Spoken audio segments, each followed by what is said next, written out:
Disclaimer. This is a work of complete fiction created solely for entertainment purposes. All characters, locations, organizations, and events are entirely fictional. Any resemblance to real people, places, or actual events is purely coincidental. Ethan Caldwell did not hesitate when he pressed his pen to those papers. 8 years of marriage, and his hand did not shake once. He signed his name cleanly, slid the documents across the clerk's desk, and walked out of the courthouse into the cold morning air, feeling something he had not expected to feel: relief. He told himself it was over. He told himself he had made the right call. He told himself Claire would understand eventually, maybe even thank him someday. He had already decided the story. He just had not yet learned that the story had already written something else for him entirely, something waiting 3 miles away in the emergency wing of Ashford Memorial Hospital. If this kind of story moves you, the kind that gets under your skin and stays there, please subscribe to our channel and follow along all the way to the end. We release new stories every week, and you will not want to miss what comes next. And if you are watching right now, drop a like and leave a comment telling us what city or country you are watching from.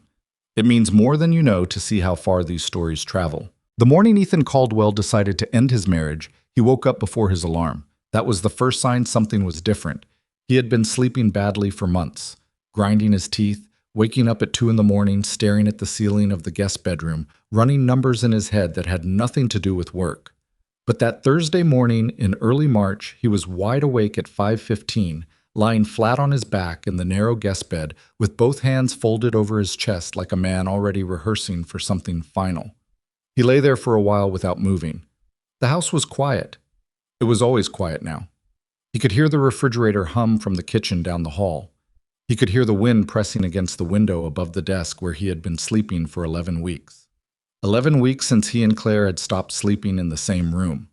11 weeks since the last real conversation they had managed to have, without one of them eventually going silent, retreating, closing a door somewhere. He got up, showered, dressed in the dark. He wore the charcoal suit, the one he wore to depositions and difficult meetings, the one that made him feel like he was prepared for something hard. He did not eat breakfast. He made coffee, drank half of it standing at the kitchen counter, and poured the rest down the sink. He did not leave a note. He told himself there was nothing left to say that had not already been said, or not said, over the course of too many silent dinners and too many nights when Claire sat on the far end of the couch, reading with her feet tucked under her, and never once looked up to ask him how he was doing. He told himself that was the problem, that the silence had become the language of their marriage, and he did not speak it anymore. He told himself he had been patient. He told himself he had tried. He was very good at telling himself things. The drive to the courthouse took 22 minutes. He had timed it the week before, the day he called his attorney and told her he was ready to file. His attorney, a practical woman named Sandra Phelps, who had handled his firm's legal matters for 6 years, had paused on the phone before responding. "You're sure?" she had said. "I'm sure. Because once I file, Ethan—" "I know how it works, Sandra." She had filed within the hour. He sat in the courthouse parking lot for 4 minutes before going inside. He was not second-guessing himself, or that was what he told himself. He was simply allowing the moment to settle. He had learned that from a therapist he had seen briefly 2 years ago, before he stopped going because the sessions kept surfacing things he did not have the energy to deal with. Allow moments to settle. Do not rush the emotional terrain. He went inside at 9:02. The clerk at the civil filing window was a heavy-set man in his mid-50s with a badge that said Gerald and reading glasses pushed up on his forehead. Gerald did not look up when Ethan approached. He was sorting through a stack of folders, lips moving slightly like he was counting something. "Divorce filing?" Ethan said. Gerald looked up then, looked at Ethan the way people look at someone they are trying to read without appearing to read them. "Petition is already on file," Ethan added. "I'm here to execute the final paperwork. Attorney is Sandra Phelps. Case number." He pulled a folded paper from his inside jacket pocket and read off the number. Gerald typed something, waited, typed something else, pulled a manila folder from a drawer and set it on the counter between them. "You'll want to review pages 1 through 4 before you sign," Gerald said. "Initial each page at the bottom, full signature on page 4 at the designated line. I'll need a valid photo ID." Ethan handed over his driver's license. While Gerald checked it and made a copy, Ethan opened the folder. He had read these papers before. Sandra had emailed him the draft twice, and he had gone through them carefully both times, the way he went through every contract, methodically, without sentiment. Property division was clean. They had no shared business. The house was jointly held, but Claire's attorney had already agreed to a buyout arrangement. No children, joint accounts to be split per the agreement attached as Exhibit C. It was, Sandra had told him, one of the cleaner filings she had processed in recent months. He initialed pages 1 through 3. He signed page 4 at 9:14 a.m. Gerald took the folder back, checked the signatures, stamped something with a hand stamp that made a sound like a period at the end of a sentence. "You'll receive confirmation by mail within 5 to 7 business days," Gerald said. "Your attorney will also receive electronic notification." "Thank you," Ethan said. He walked back through the courthouse lobby and out through the glass doors into the gray March morning. The air was cold and smelled like rain that had not arrived yet. He stood at the top of the courthouse steps and breathed it in. He waited to feel something definitive, something that matched the size of what he had just done. 8 years. A house. A life assembled piece by piece from two people's separate lives, merged and tangled, and now formally untangled by a man named Gerald with a hand stamp. He felt tired mostly, and underneath the tired, something quieter and less comfortable that he did not examine too closely. He walked to his car. His phone rang before he reached it. He did not recognize the number. A 617 area code, local, but not a contact in his phone. He almost let it go to voicemail. He answered on the fourth ring, standing in the parking lot with his keys in his hand. "Is this Ethan Caldwell?" A woman's voice. Professional, careful. "Yes." "Mr. Caldwell, this is Renee Okafor calling from Ashford Memorial Hospital. I'm a patient advocate in our emergency department. We have a Claire Whitmore in our care. Her emergency contact on file lists you as her husband." The cold air seemed to drop another 10 degrees. "What happened?" Ethan said. It did not come out as a question. "Mrs. Whitmore was brought in by ambulance approximately 40 minutes ago following a vehicle collision on the Route 9 interchange. She is currently being evaluated. I'm not able to give you detailed medical information over the phone, but I can tell you she is conscious and receiving care. We would like to have a family member or emergency contact present as soon as possible." Ethan was already moving toward his car. "I'm on my way," he said. 20 minutes. He made it in 14. He had been to Ashford Memorial once before, 4 years ago, when his father had been brought in for chest pains that turned out to be acid reflux and exhaustion, not a heart attack. He remembered the waiting area, the smell of the place, the particular quality of fluorescent light that emergency departments had, that flat, relentless brightness that did not allow for softness of any kind. He gave Claire's name at the front desk and was directed to a waiting area near the trauma bays. A nurse told him a doctor would be out to speak with him shortly and offered him coffee. He said no. He sat in a plastic chair with both elbows on his knees and looked at the floor. He was still wearing the charcoal suit. He thought about the folder, the stamp.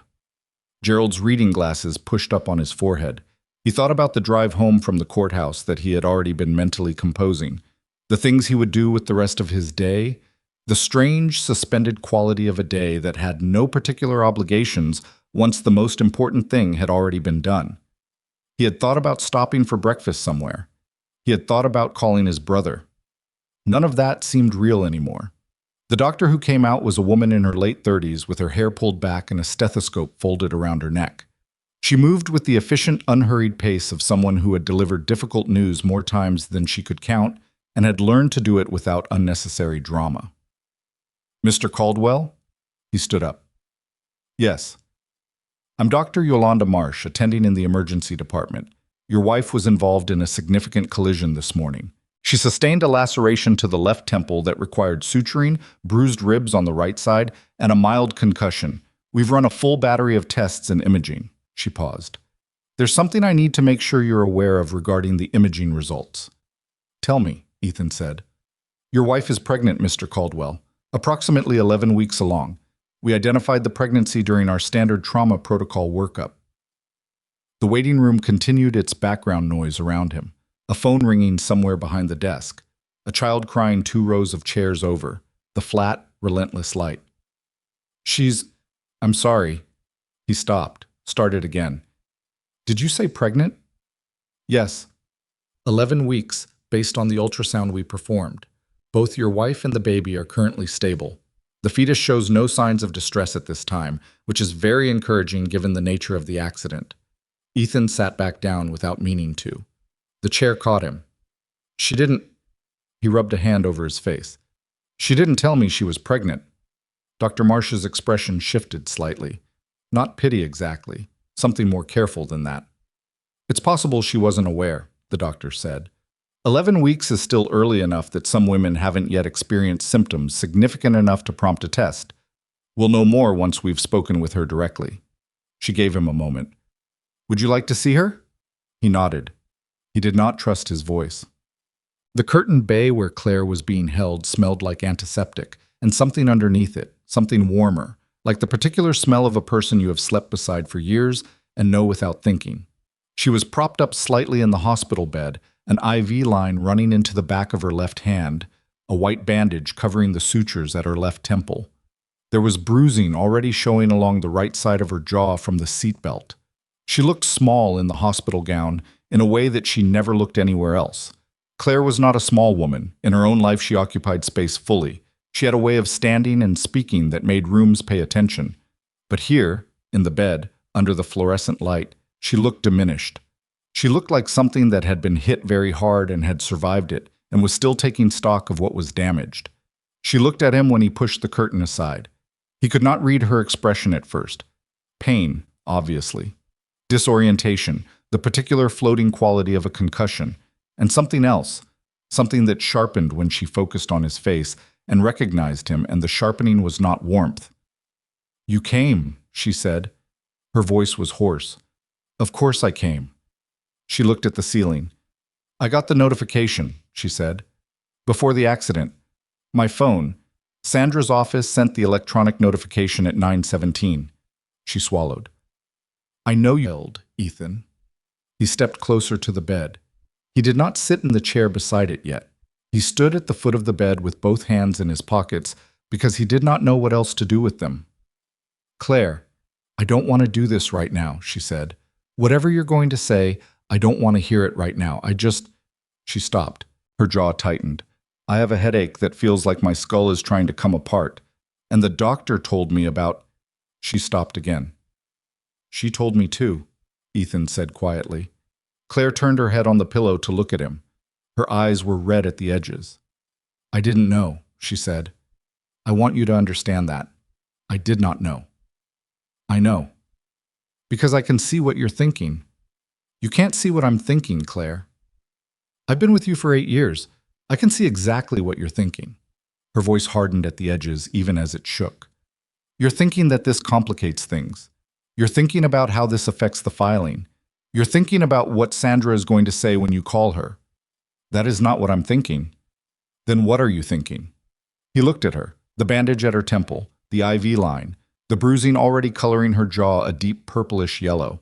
He did not have an answer that felt honest enough. He had too many things happening in his chest at once, and he had never been good at sorting through that kind of crowding when it happened, which was part of the problem, which was part of how they had ended up here. I don't know what I'm thinking, he admitted. I need a minute. Take all the minutes you need, she said, and looked back at the ceiling, and the bitterness in it was real, and he had earned it, and he knew it. He pulled the chair out and sat down beside her bed. They stayed like that for a while. The emergency department moved around them. Voices, rolling carts, the thin curtain walls of the bay providing the illusion of privacy without the substance of it. Someone in the next bay over was talking too loudly on their cell phone. A monitor somewhere beeped in a steady, patient rhythm. I had symptoms, Claire said eventually, not looking at him. I thought it was stress. I thought it was... She exhaled through her nose. I've been tired, nauseous some mornings. I thought I was falling apart from everything happening with us. I didn't consider... She pressed her lips together. I should have taken a test months ago, maybe. I don't know. You didn't know, Ethan said. No. A long pause. Neither did you. He heard what was underneath that. Neither did you, and you were already gone. I wasn't trying to get out of something, he said. He heard how weak it sounded the moment it left his mouth. Then what were you trying to do? She finally looked at him again. Her eyes were steady. Even in all that pain, that steadiness was one of the things that had always undone him about her, that she could hold his gaze when everything was difficult and he was the one who could not. Ethan, what were you actually trying to do this morning? He thought about Gerald, the stamp, the charcoal suit, the relief he had felt walking down those courthouse steps, and the thing underneath the relief that he had not examined too closely. I was trying to stop hurting, he said. She stared at him for a long moment. So was I, she said finally. That's all I've been trying to do for 2 years. A nurse came in to check Claire's vitals at some point, then a second doctor who specialized in obstetrics and wanted to discuss the pregnancy and what monitoring would be appropriate given the trauma. Ethan started to stand, to step out, give them privacy. The automatic reflex of someone who no longer considered himself entitled to be present. Stay, Claire said. Not warmly, but she said it. He stayed. The OB, a quiet, soft-spoken man named Dr. Fielding, explained that the baby appeared unharmed.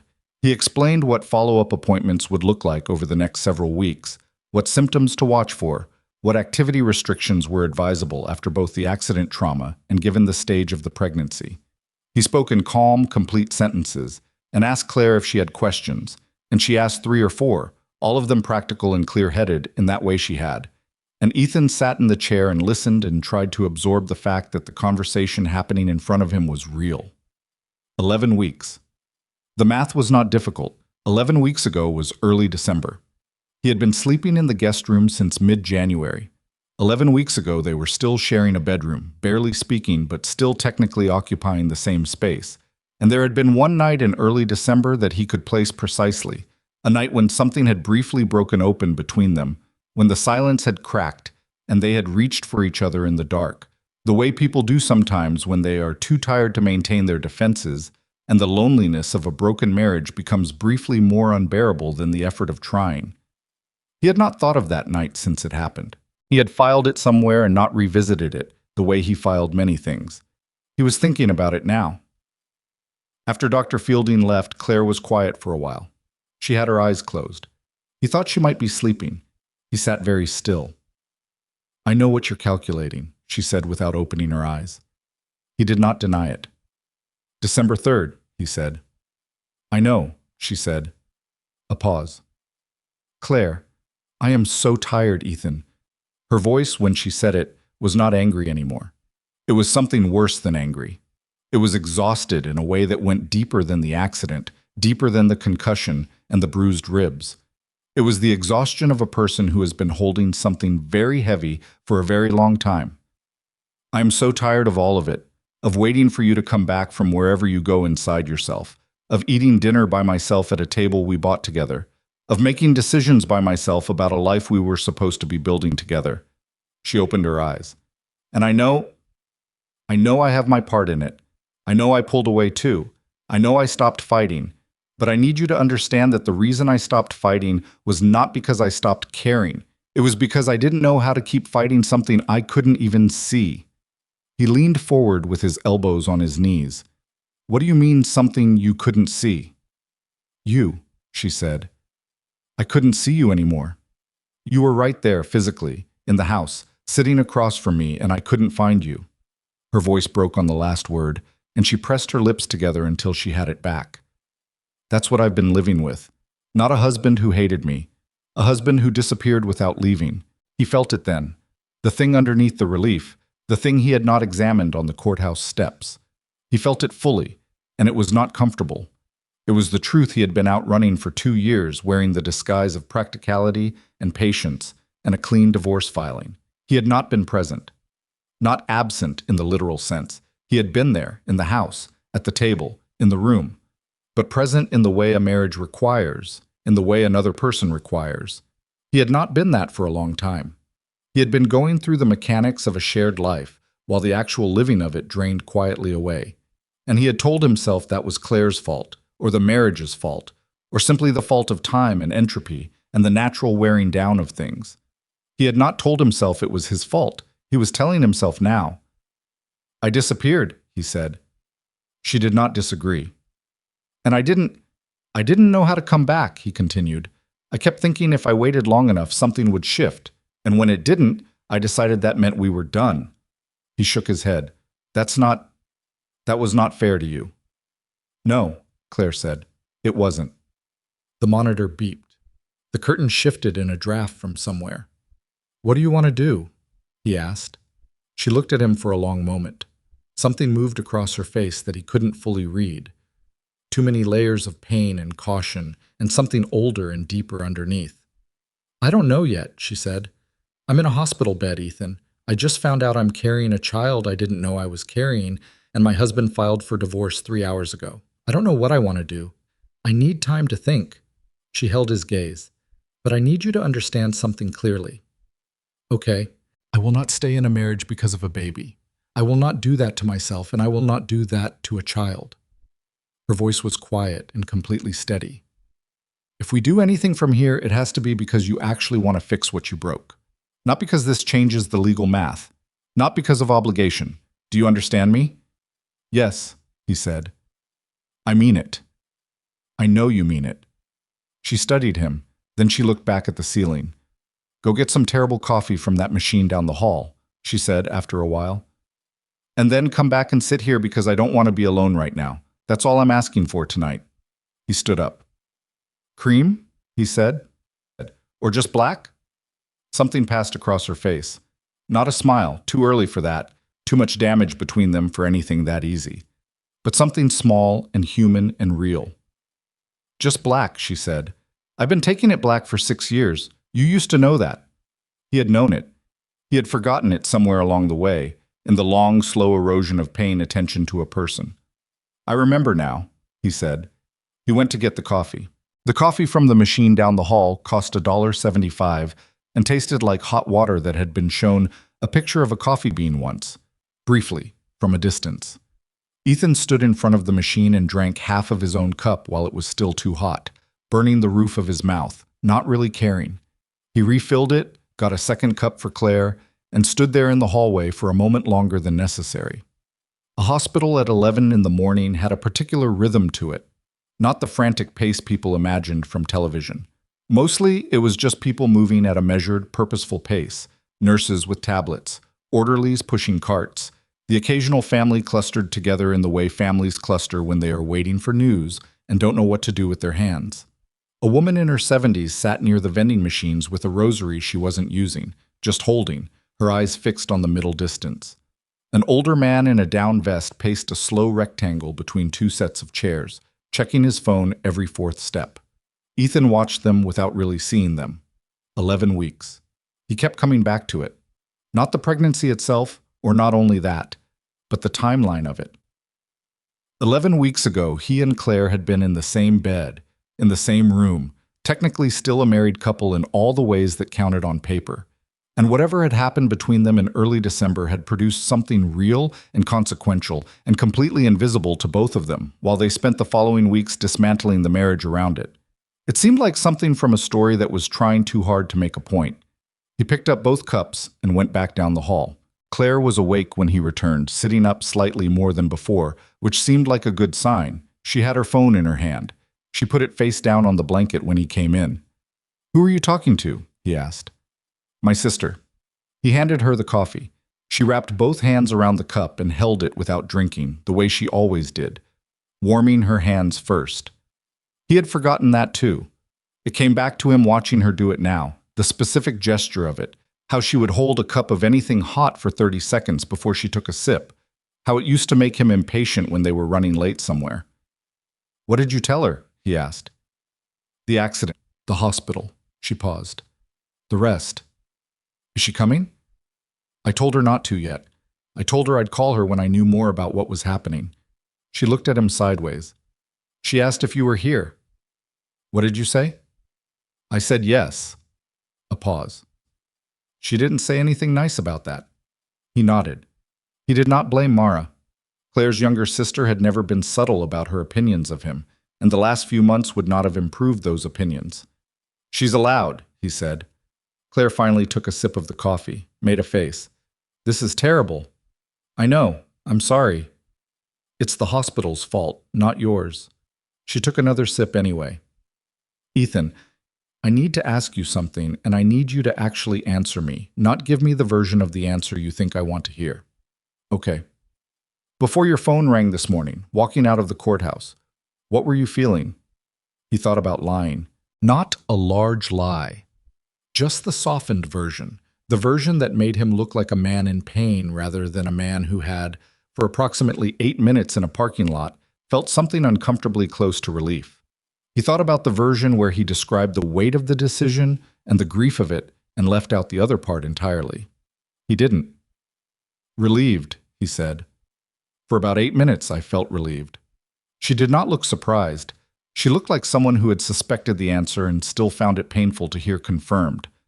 And then my phone rang, he continued, and then I was here, and now… He stopped. Now what? He turned the coffee cup in his hands. Now I feel like someone took my whole chest and wrung it out. She was quiet for a moment. Was the relief about me? She asked. Or about the situation? It was a better question than he deserved, the distinction she was drawing. Whether he had wanted to escape her specifically, or whether he had wanted to escape the particular misery of the last 2 years of their shared life. He considered it honestly. The situation, he said.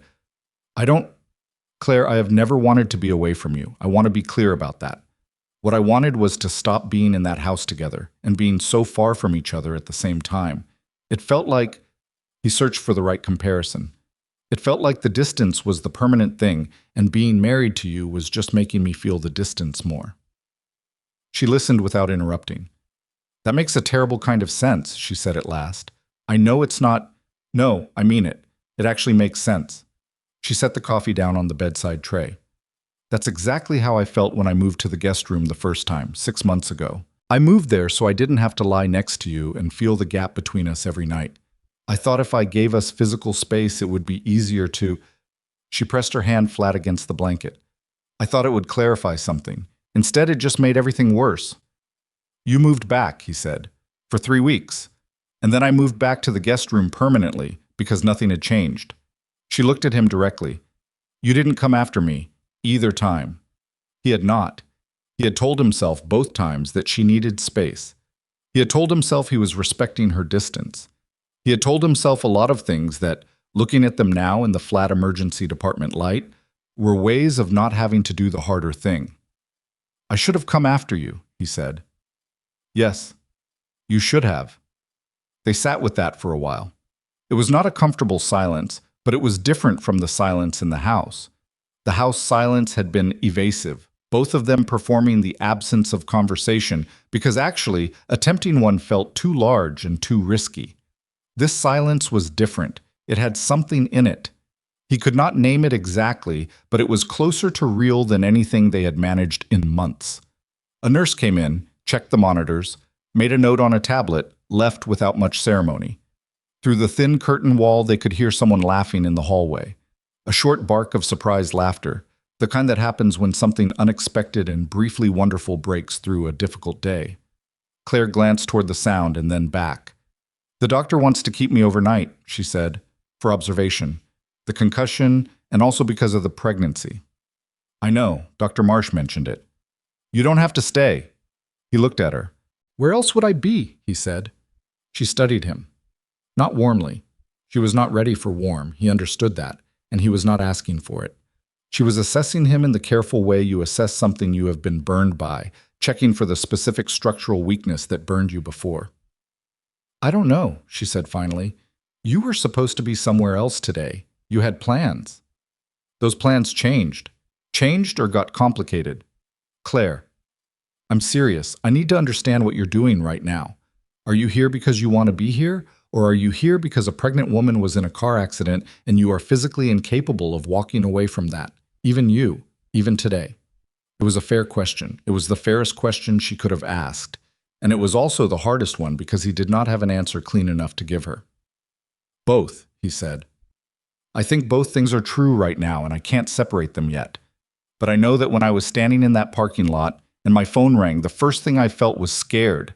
Not complicated scared, just scared. The way you're scared when something matters. She looked at her hands. Okay, she said. Okay, you believe me, or okay, you're done with this particular conversation? Okay, I'm filing it, she said. For later, when I have a functioning brain again. She touched the bandage at her temple gently. Right now I need to sleep. The doctor said I should sleep. Then sleep. You can go if you want. Go to the office. Go. I'm not going to the office, Claire. She looked at him. Something shifted slightly in her expression, too complicated to name. There's a chair, she said. It's not comfortable. I'll survive. She did not say anything else. She shifted carefully in the bed, wincing when her ribs caught, and closed her eyes. Ethan sat back in the plastic chair and put his feet up on the edge of the bed frame, not touching her, just being in the room. After about 10 minutes, her breathing changed and she was asleep. He sat there for a long time. He called Sandra's office at 12:30 after he was sure Claire was solidly asleep. Sandra picked up herself, which meant she had been expecting the call. She had probably seen the hospital number on his caller ID log, or her assistant had flagged something. I heard, she said, before he said anything. Renee in my office has a friend at Ashford Memorial. Word travels. How is she? Stable, concussion, bruised ribs. She'll be kept overnight. And, Sandra paused carefully. The other news? The doctor told you? No. Nobody told me anything. I know you, Ethan. You wouldn't call me at lunchtime from a hospital if the only issue was a concussion. He exhaled. She's pregnant. 11 weeks. Silence on the other end. Not surprised silence. Sandra rarely sounded surprised. More like the silence of someone arranging pieces on a board. That changes your filing status, Sandra said. I know. Significantly, a child complicates asset. Sandra, I don't care about the asset division right now. A beat. Okay, she said.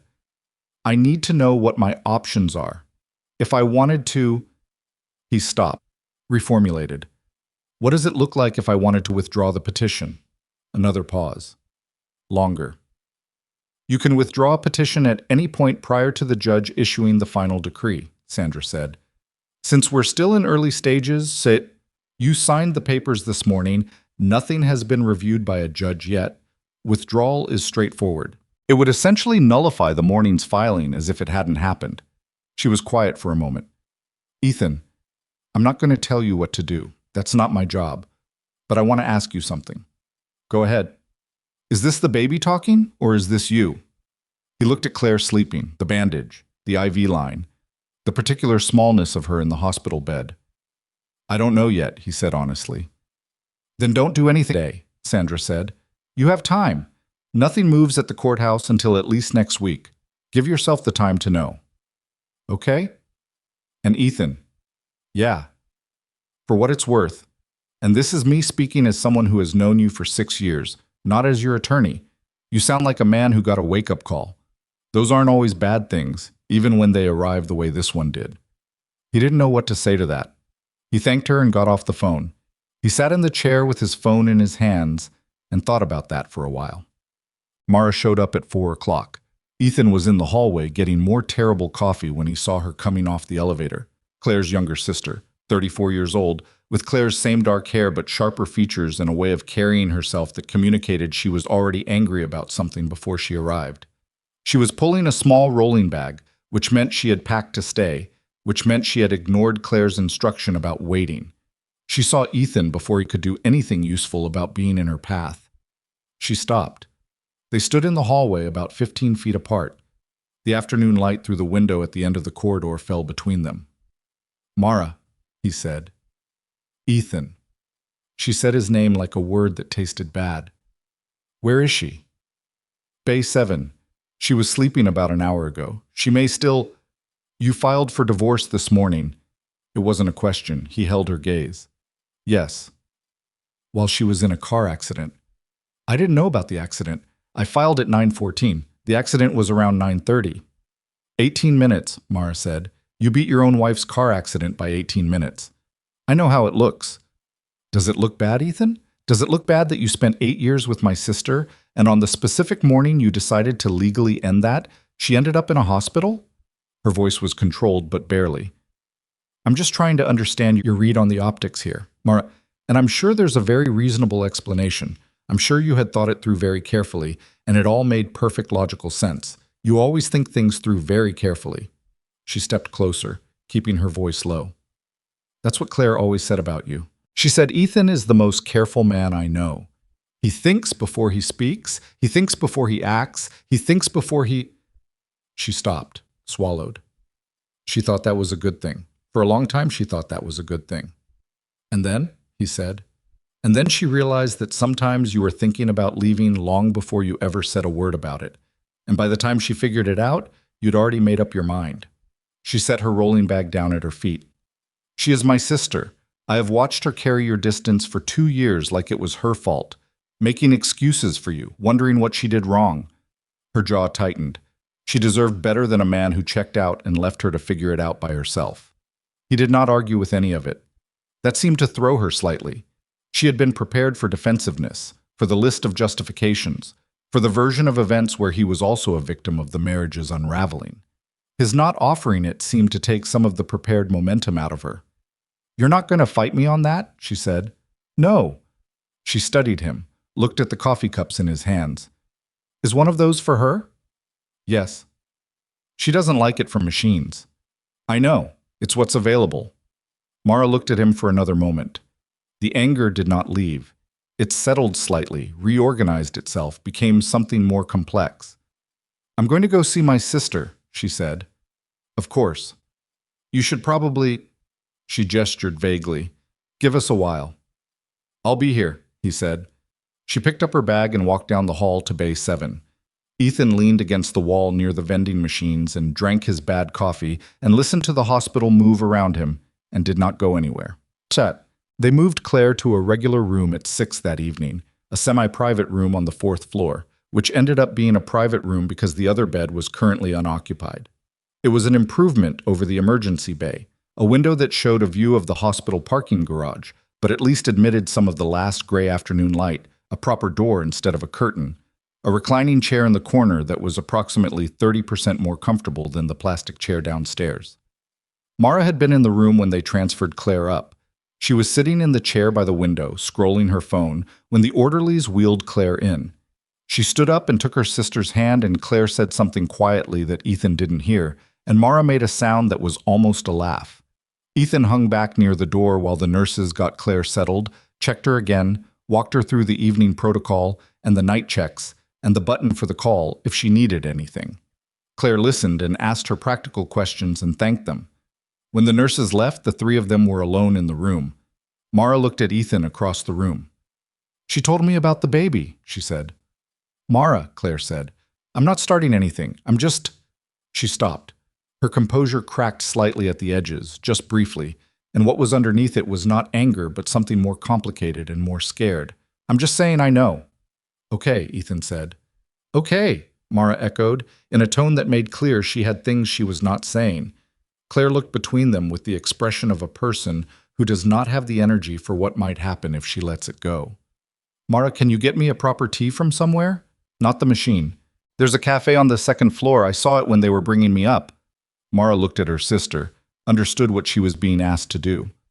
Fine, she said. Chamomile or green? Whatever they have that isn't from a bag. Mara picked up her purse. On her way past Ethan, she stopped.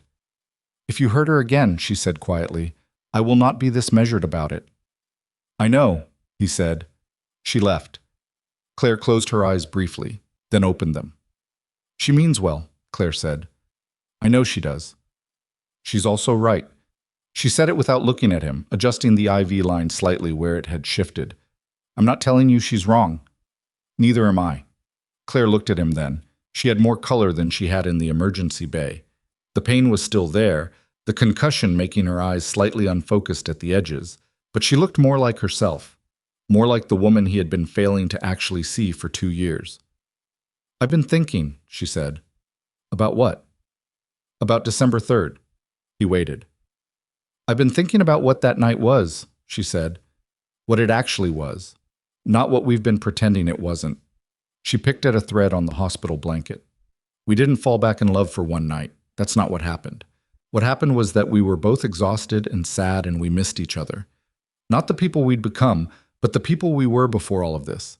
And for a few hours we managed to be those people again. She paused. And then morning came and nothing had changed, and we both went right back to our corners. And I kept waiting for you to say something about it, to acknowledge that it had happened, and you didn't. I didn't know how, he said. I know you didn't. That's the problem. She looked at him steadily. Ethan, you don't have a language for this, for the hard interior things. You have a language for work problems and logistical problems and practical problems. But when it comes to this, she gestured between them. You go silent. You've always gone silent. And I've spent 8 years learning to interpret the silence, and I got it wrong as often as I got it right, and I'm exhausted from the translation. He leaned forward in the chair, elbows on his knees. I know, he said. I need more than I know, Ethan. I know that too. She looked at the ceiling. He could see the frustration of it, him giving her exactly the right words at exactly the wrong time, 6 months too late. In a hospital room instead of their kitchen 6 months ago, when it might have shifted something before they had run out of road. What do you want? He asked. Right now. Not from the marriage, not from the future. Right now, tonight. What do you actually want? She was quiet for a moment. I want to not make any big decisions tonight, she said. I want to eat something that isn't hospital food. I want my sister to come back with tea. I want my head to stop hurting.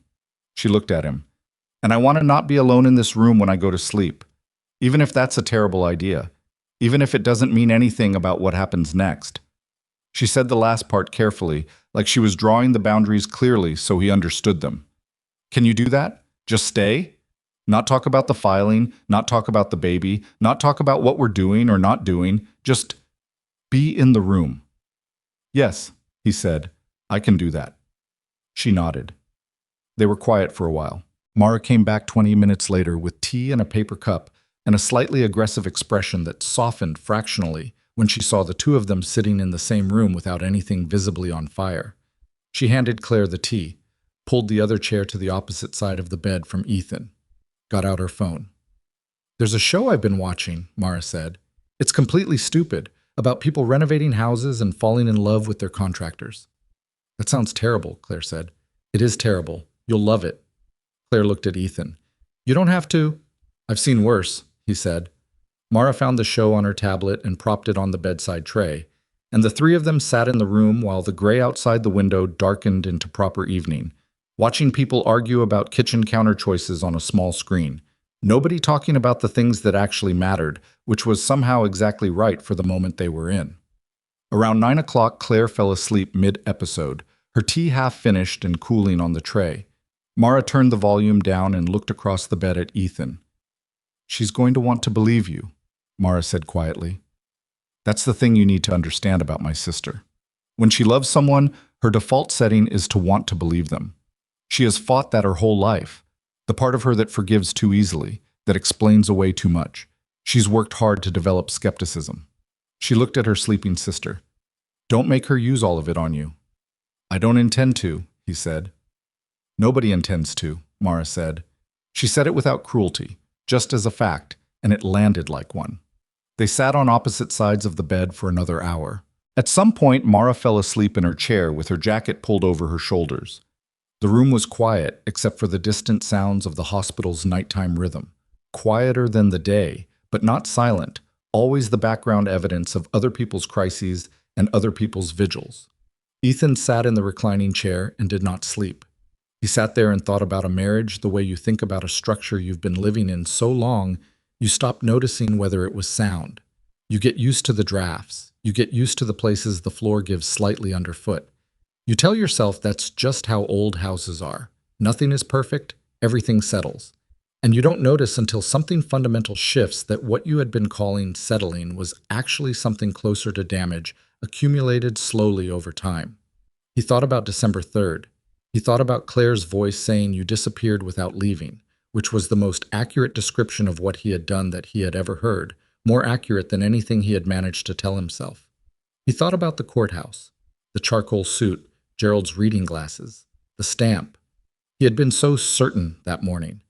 He thought about what Sandra had said on the phone. A wake-up call. Claire breathed slowly in the hospital bed, the monitors tracking everything steadily, everything stable, the baby a fact now in the room even though it had no presence yet beyond that word, and what it carried, 11 weeks, December 3rd. Something that existed because of one night when they had both been too exhausted to keep pretending they didn't miss each other. He was not going to fix 8 years in a hospital room. He knew that. But he stayed anyway, in the reclining chair through the night checks and the quiet hallway sounds and the particular middle-of-the-night stillness of a hospital.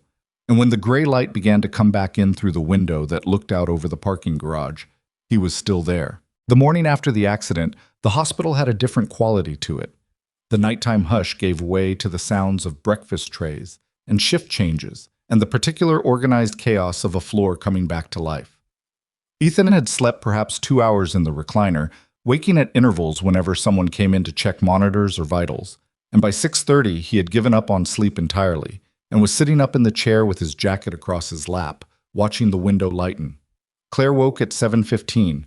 She woke the way she had always woken, not gradually, not with the slow surfacing that Ethan needed in the mornings, but all at once, eyes open, present. It had always amazed him. She would be asleep, and then she would be awake, and there was no in-between state. He had teased her about it once, years ago.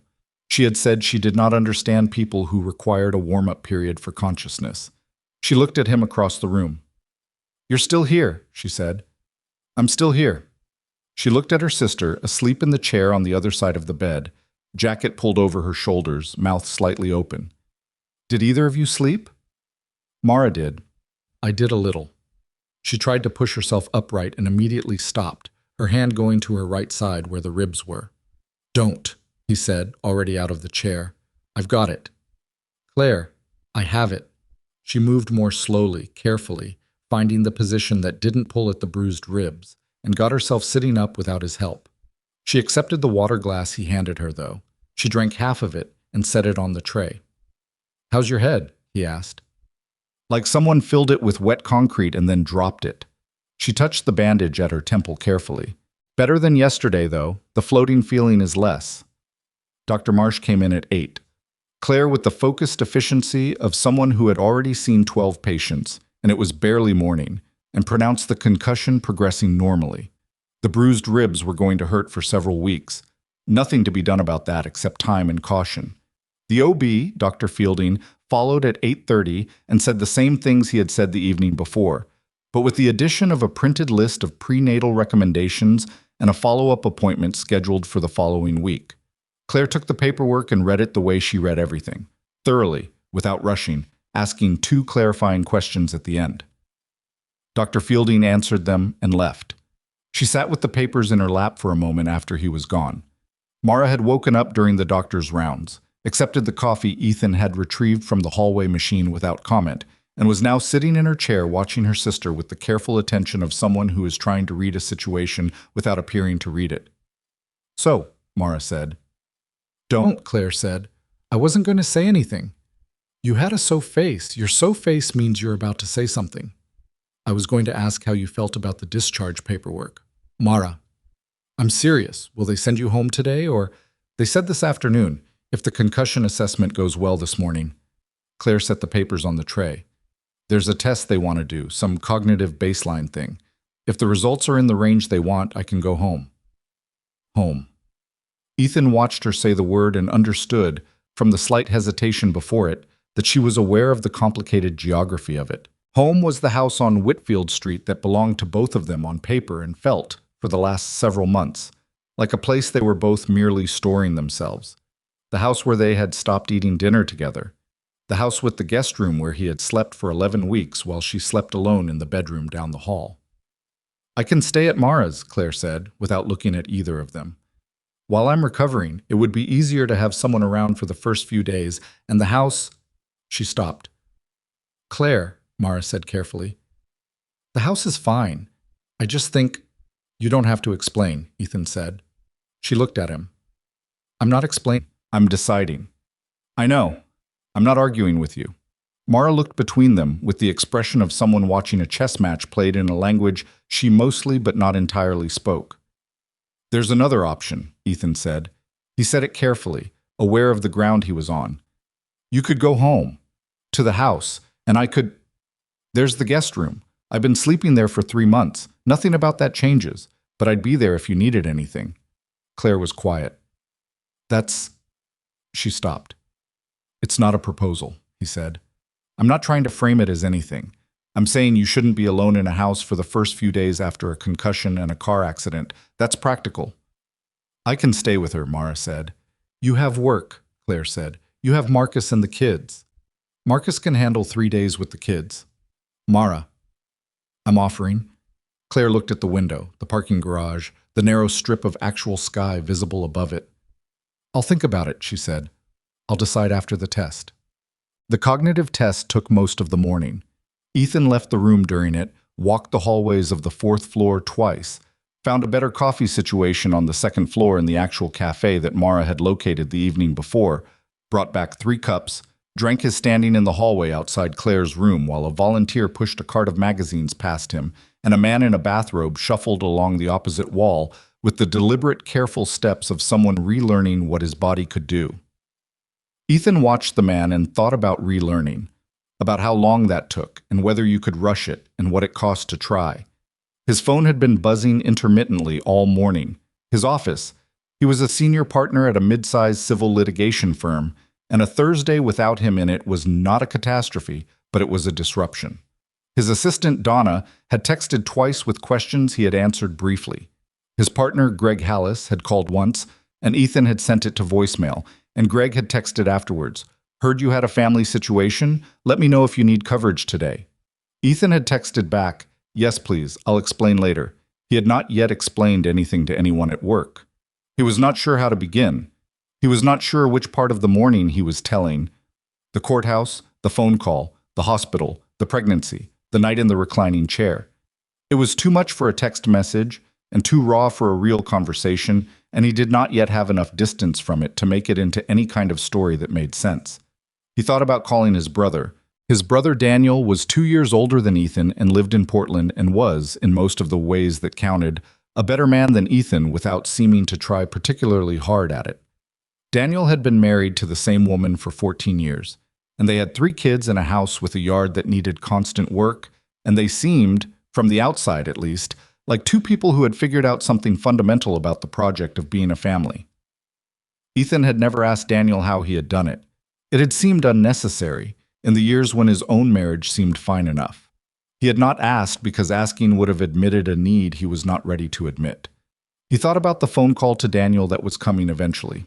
Not today, but soon. Mara found him in the hallway at 11:30. She passed the test, Mara said. They're going to discharge her this afternoon. Good. He paused. Did she decide? About where she's going? Mara looked at him for a moment with an expression that was less hostile than her earlier ones, still assessing, still cautious, but less immediately combustible. She said home, Mara said. She said she wants to go to her own house, in her own bed, with her own things. A pause. She said if you're going to be there, you need to be actually useful and not just... She seemed to search for Claire's exact words. Not just present in the way you've been present. What does that mean? I think you know what it means?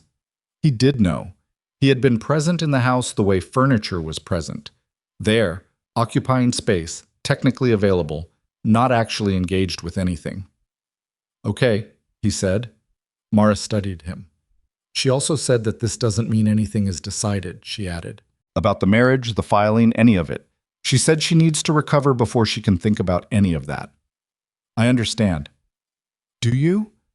Because I need you to actually understand it, Ethan, not just say you understand it. She is not going home with you because she has forgiven you or because the pregnancy changes what you did this morning. She is going home because it is her home, and she has a concussion and bruised ribs, and she needs to be somewhere comfortable. Mara's voice had the careful, flat quality of someone delivering a prepared statement. And you are going to make yourself useful without using it as leverage. I'm not trying to use anything as leverage. Good. She picked up her purse from where she'd set it on the hallway chair.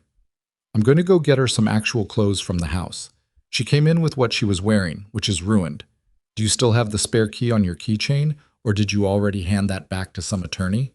He pulled his keychain from his pocket and unclipped the house key and held it out to her. She took it. I'll be back in 2 hours, she said.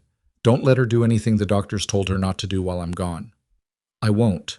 She'll try. She gets restless when she's supposed to be still. I know, he said. Mara looked at him for one more moment. Something shifted fractionally in her expression.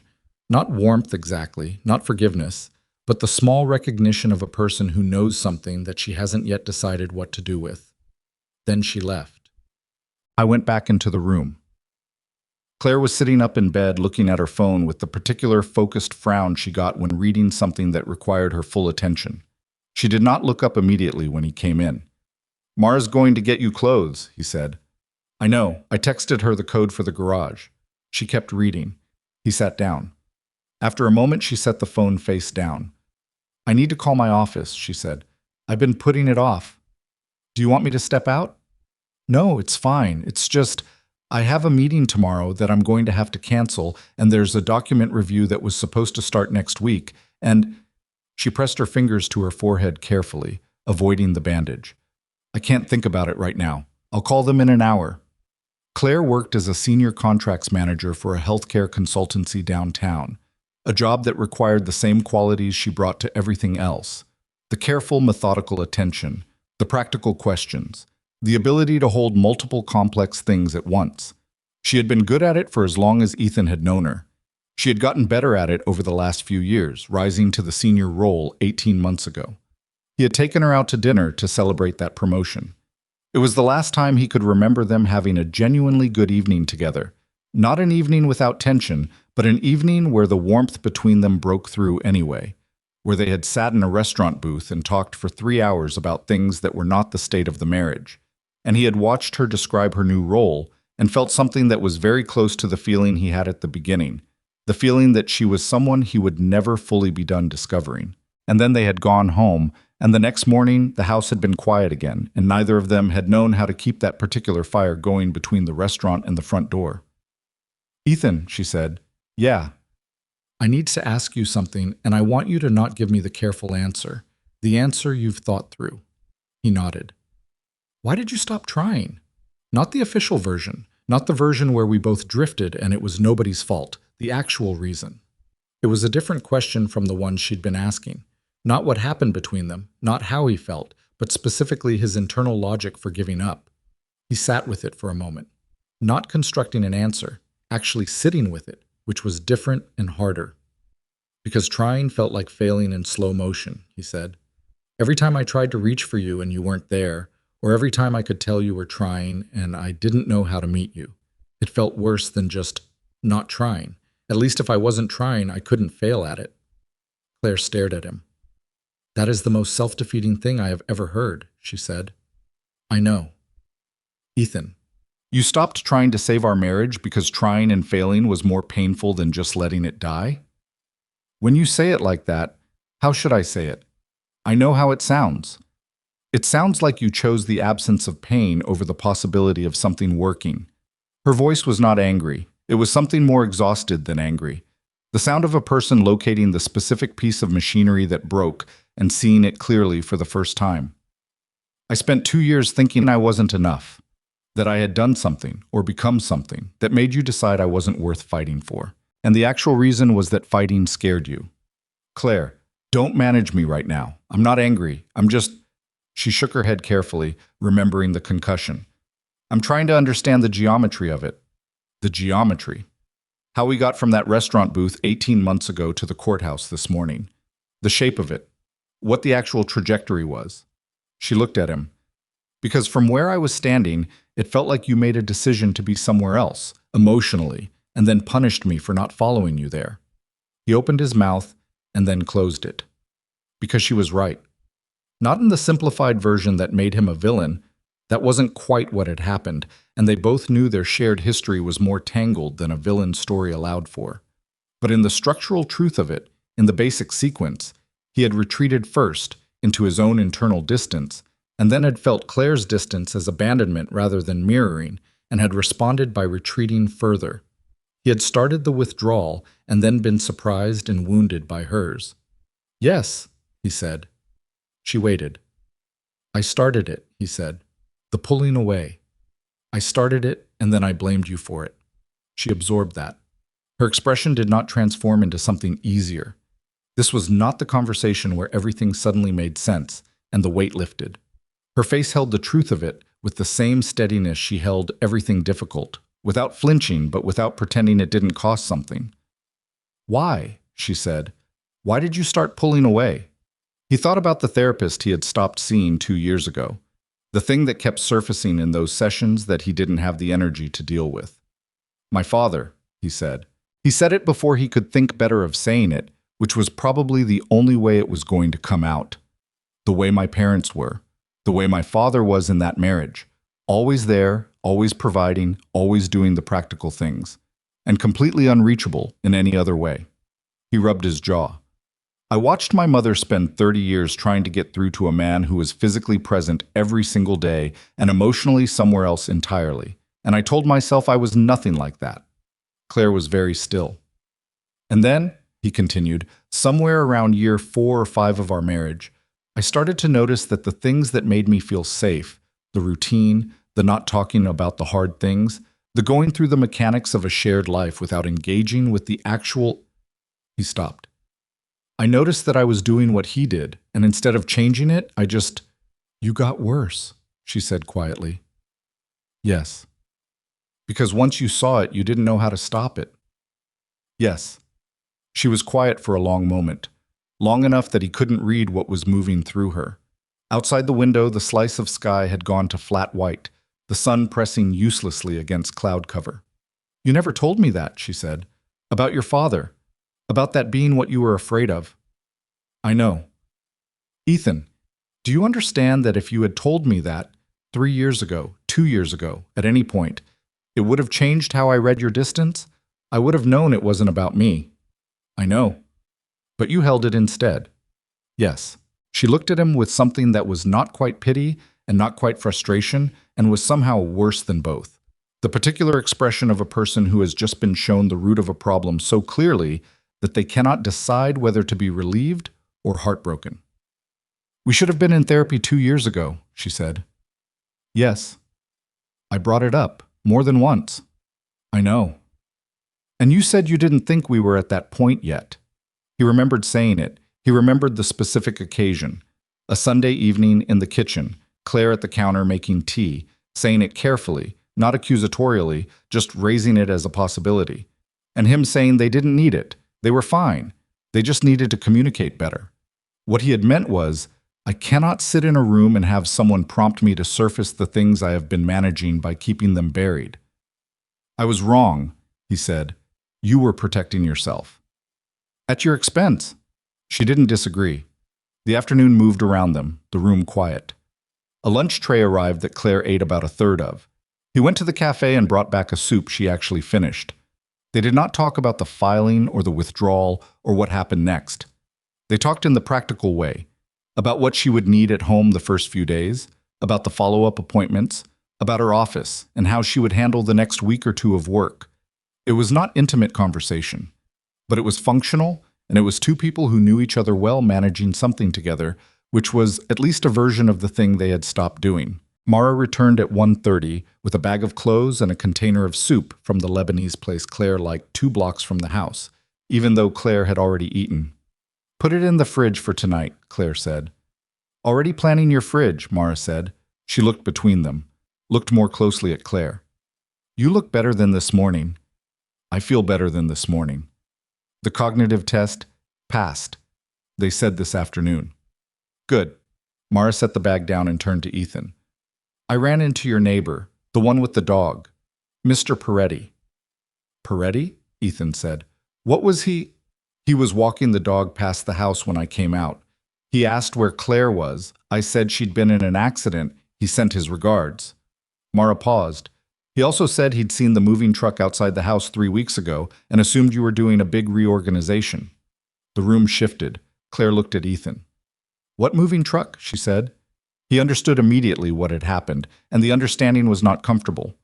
3 weeks ago, he had moved some of his things. He specifically wanted the filing cabinet from the home office, some clothes.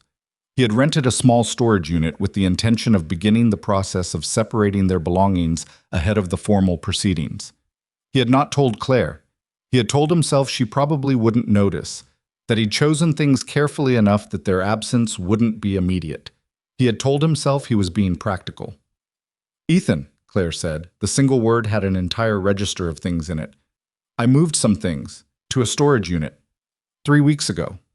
He said it without packaging it, without the softening language. I was preparing for the filing. I should have told you. The silence in the room had a different quality now. What things? She said. Books. The filing cabinet from the office. Some of my clothes that I'd moved to the guest room anyway. He paused. The painting from the living room. The small one. The landscape. My grandmother gave us that painting. I know. I wasn't going to keep it. I moved it because I thought... He stopped. Because there was no explanation for this that made it smaller than it was. He had begun quietly disassembling their shared life weeks before the courthouse, and he had done it in a way that she had not been meant to notice. I'm sorry. I should have talked to you before I did anything. Claire turned to look at the window, the parking garage, the flat white sky. You were already gone, she said, not accusatorially, more like a realization spoken aloud, like she was locating something on a map she had been misreading. Before the courthouse, she continued, before this morning, you had already decided and you were already taking things. I wasn't trying to be underhanded. I know you weren't trying to be.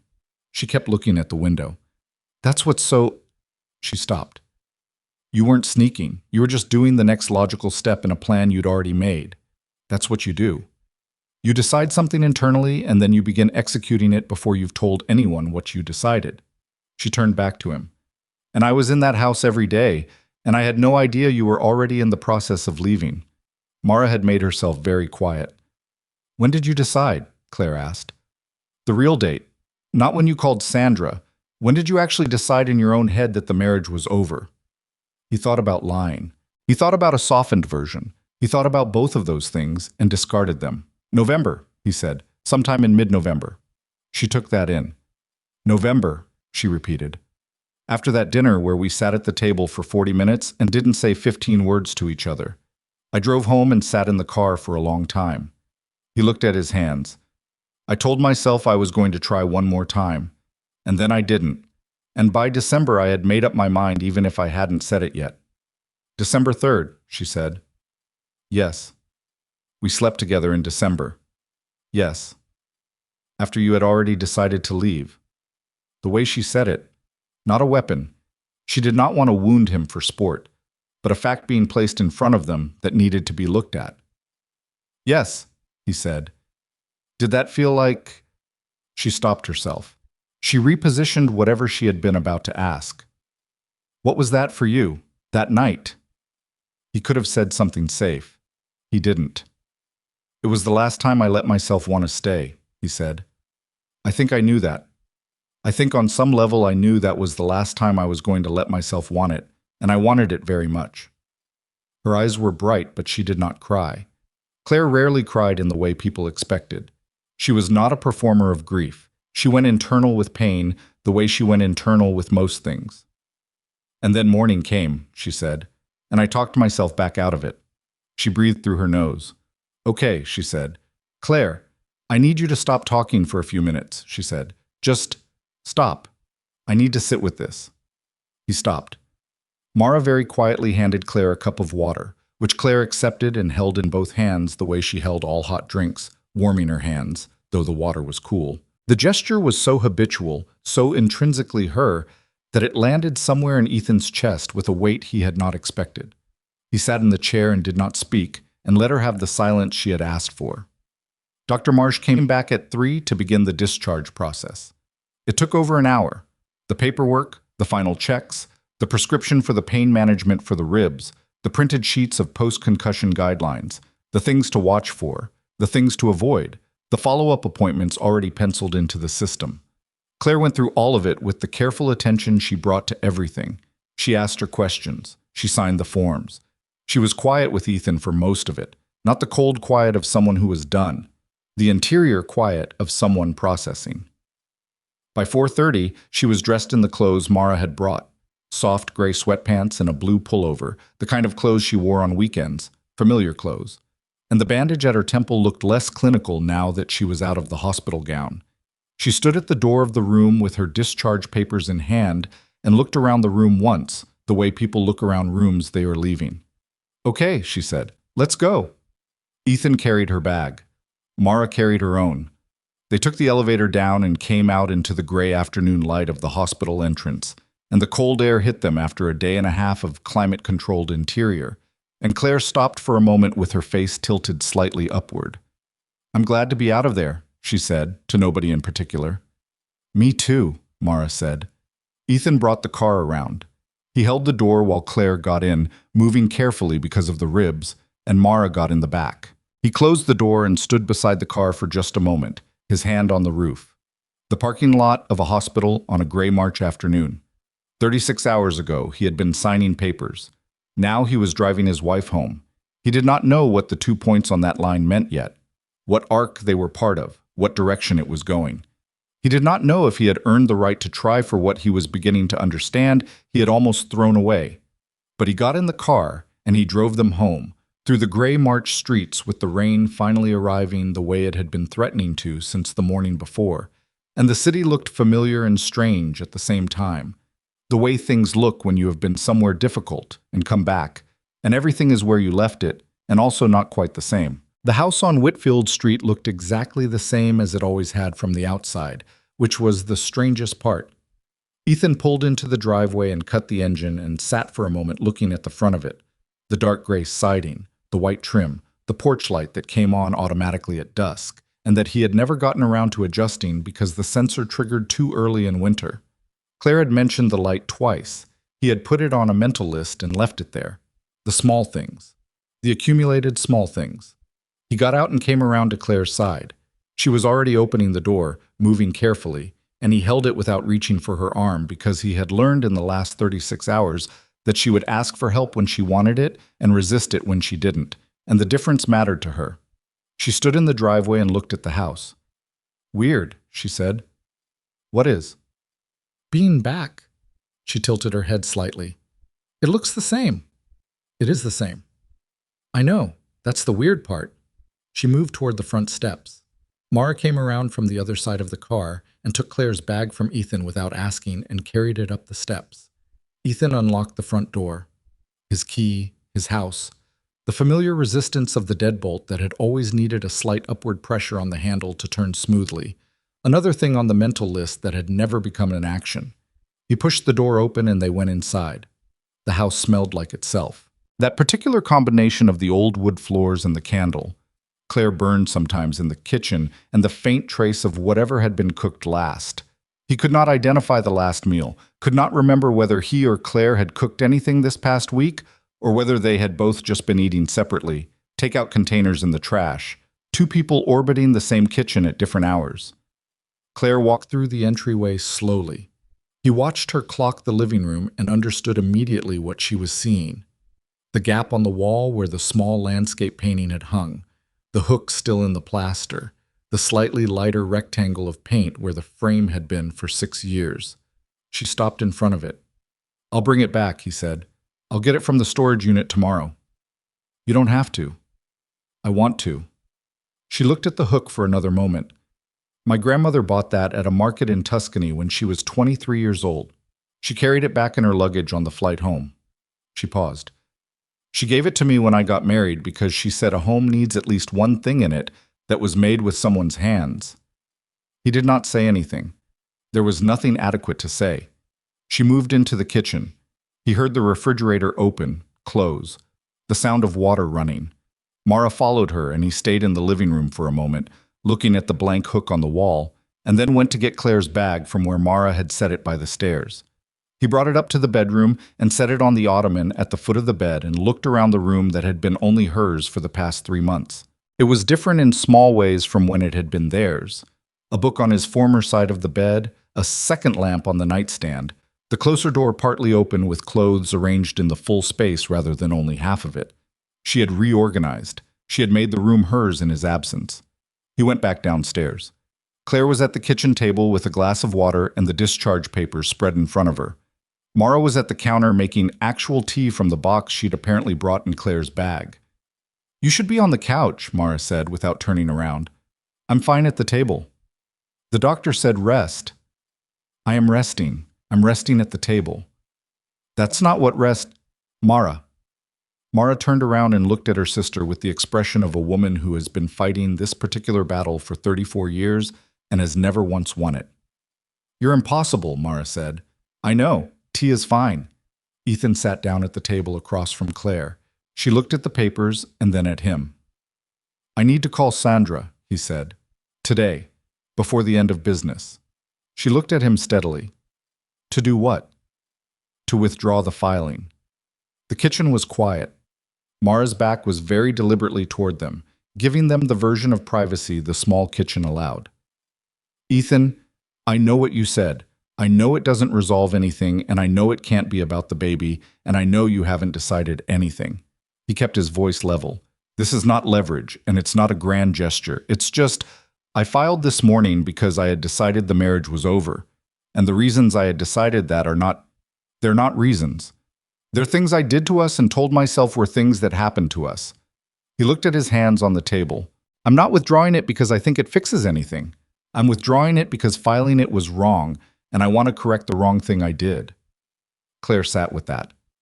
"And if I tell you in 3 months that I still want to end the marriage," she said, "after all of this, then we end it, and I'll be the one who files, and I'll handle it correctly." He looked at her. "But I'm not letting this morning stand as the version of events. That morning I was not in the right frame of mind to be making permanent decisions." "You seemed pretty certain at 9:14. "I was running away from something difficult and calling it a decision." Mara set a cup of tea in front of Claire and one in front of Ethan, and took her own to the counter where she leaned and looked out the window at the backyard. Claire wrapped both hands around the cup. "Call her," she said. He nodded. He got up from the table and went into the hallway and called Sandra. Sandra answered on the second ring. "I was expecting this call," she said. "I want to withdraw the petition." "I've already drafted the paperwork," she said. "I had a feeling. I'll file it tomorrow morning. By tomorrow afternoon, it will be as if this morning didn't happen from a legal standpoint." "Thank you." "Don't thank me. It's paperwork." A pause. "Ethan." "Yeah. Whatever is happening in that house, make sure it's the real thing, not the crisis version of the real thing. Those are different." "I know they are." "People make enormous decisions inside crises and then wonder later why those decisions don't hold up when the crisis is over." "I know, Sandra." "Okay." He could hear her clicking something on her keyboard. "I'll send confirmation when it's processed." He got off the phone and stood in the hallway for a moment. The familiar hallway. The coat hooks he'd installed 3 years ago that were always slightly overfull. The runner rug Claire had found at an estate sale that had a small fraying edge he had always meant to get repaired. He went back to the kitchen. Mara stayed through dinner. She ordered from the Lebanese place whose soup Claire had saved from lunch, and they ate at the kitchen table. The three of them, which was not something Ethan could remember the last time it had happened. Mara and Claire talked mostly, the way sisters talk when they have history in every direction, the easy shorthand of shared childhood. Ethan ate and listened and occasionally answered a direct question. It was not comfortable exactly, but it was not bad. It was something functional, people eating in a kitchen. After dinner, Mara washed the containers and dried her hands and looked at Claire. "I can stay," she said. "Marcus said it's fine." "Go home to your kids," Claire said. "Claire, I'm fine. I have what I need." She looked briefly at Ethan and then back at her sister. "I'll call you tomorrow morning." Mara studied her sister with the scrutiny of a person doing a complex internal calculation. Then she picked up her bag. "Call me if anything. I'll call you." At the door, Mara turned to Ethan. "There's leftover soup in the fridge," she said. "Make sure she eats something before 9, even if she says she's not hungry. She stops feeling hunger when she's overwhelmed and then she doesn't sleep." "I know," he said. She looked at him. "Prove it," she said, and walked out. He closed the door. The house was quiet. Just the two of them, which was the condition they had been living in for months. But it felt different now. Not the loaded silence of two people performing the absence of a conversation they were afraid to have. Just quiet. Claire was at the bottom of the stairs. "I'm going to try to sleep," she said. "Okay. Do you need anything?" "I'll manage." "Claire, do you need anything?" She paused on the first step, seemed to actually consider it rather than deflecting. "There's a heating pad in the linen closet," she said. "Third shelf. The ribs are—" She stopped. "If you could get it." He got the heating pad from the linen closet, third shelf, behind the spare blankets, exactly where she had said, and brought it upstairs. She was already in bed, propped on her right side with a pillow under her arm for the ribs. He plugged in the heating pad and set it where she indicated, and she settled into it with a careful exhale that was almost a sound of relief. "Thank you," she said. "Sure." He started for the door. "Ethan." He stopped. "I've been thinking about what you said, about your father." She was looking at the ceiling. "I want you to know that I don't think you're him. I've never thought you were him." A pause. "I think you were so afraid of being him that you overcorrected in ways that ended up looking similar, but from the inside they were completely different things." He leaned against the doorframe. "That's more generous than I deserve right now." "It's not about what you deserve, it's what I think is true." She turned her head on the pillow to look at him. "I spent a lot of last night thinking while you thought I was sleeping, and I keep coming back to the same thing. We were two people who were very bad at asking each other for what we needed. Both of us, not just you." "You asked," he said. "The therapy. The conversations you tried to have. You asked. And when you didn't respond, I stopped asking and started withdrawing too." She said it without hedging it. "I could have kept asking. I could have been louder about it. Instead, I decided that your silence meant the answer was no, and I stopped bringing things to you, which meant you had even less reason to think anything was wrong, or at least less reason to think I was still trying. You shouldn't have had to fight that hard for basic communication in your own marriage." "No," she agreed, "but I didn't fight at all after a certain point. I just retreated and waited to see if you noticed." "I noticed," he said. "I know you did. And then you filed." She paused. "My point is that we both gave up, at different times and for different reasons, but we both did." He did not push back on that, even though there was a version of this conversation where her part in it was smaller than his. It was probably true. Her withdrawal had come later, had been more reactive, had been in some ways a response to what he had started. But she was right that the retreat had been mutual, and he was not going to let her carry less than her accurate share just because accepting her share made his look smaller. "What do you want to do with that?" he said. She was quiet for a moment. "I don't know yet," she said. "I'm not there yet. I know I said that before, and I know it's not a satisfying answer. It's an honest answer. I need time to feel better physically before I can think about any of this clearly. My head is still, everything is slightly slurred at the edges, and the ribs make it hard to take a full breath, which makes it hard to think." She shifted carefully. "I need a few days of that before I can have the real conversation." "Okay," he said. "That doesn't mean I want you to leave." He registered that carefully, what it was and what it wasn't. "I'll be in the guest room," he said. "I know where you'll be," she said. She stopped. "I want to know you're in the house. That's all I'm saying." "I'll be in the house," he said. He turned off the light for her and went back downstairs. He did not sleep well. He had slept badly in the guest room for 3 months, and one night in a hospital recliner had not improved the underlying situation. He lay on the narrow guest bed and stared at the ceiling and listened to the house settle around him and thought about Mara's instruction. Make sure she eats something before 9, and set an alarm on his phone for 8:15. He was up before it. He was showered and downstairs by 7:30, and he stood in the kitchen and opened the refrigerator and looked at what they had, which was not much. 2 eggs, a half-empty container of yogurt, condiments, the leftover soup from last night. The produce drawer had a bell pepper that was about 2 days from going bad and some wilting spinach. He had let the grocery situation decay along with everything else. He made eggs. He found bread in the cabinet and toasted 2 slices. He put the yogurt in a bowl with some honey from the pantry. It was not an impressive effort, but it was food. He heard Claire on the stairs at 8:40. The particular sound of her footsteps, which he had heard every morning for 8 years and had stopped consciously registering somewhere along the way. She came into the kitchen in the gray sweatpants and the blue pullover from yesterday, her hair down, moving slowly because of the ribs. She saw the plate on the table and stopped. "You cooked," she said. "I made eggs. That's not really cooking." "In this house lately it is." She sat down carefully, looked at the plate and the yogurt, looked at him. "Mara's orders," he said. "She told you about the not eating when I'm overwhelmed thing." "She did." Claire picked up the fork. She's been telling people that for 20 years, like it's classified information she has to warn everyone about. She ate a bite of egg. Her expression indicated it was acceptable. I know I don't eat when I'm stressed, Ethan. I'm aware of my own patterns. I know you are. She was covering her bases. She was managing me by proxy. But she ate another bite. This is fine. High praise. Something moved at the corner of her mouth.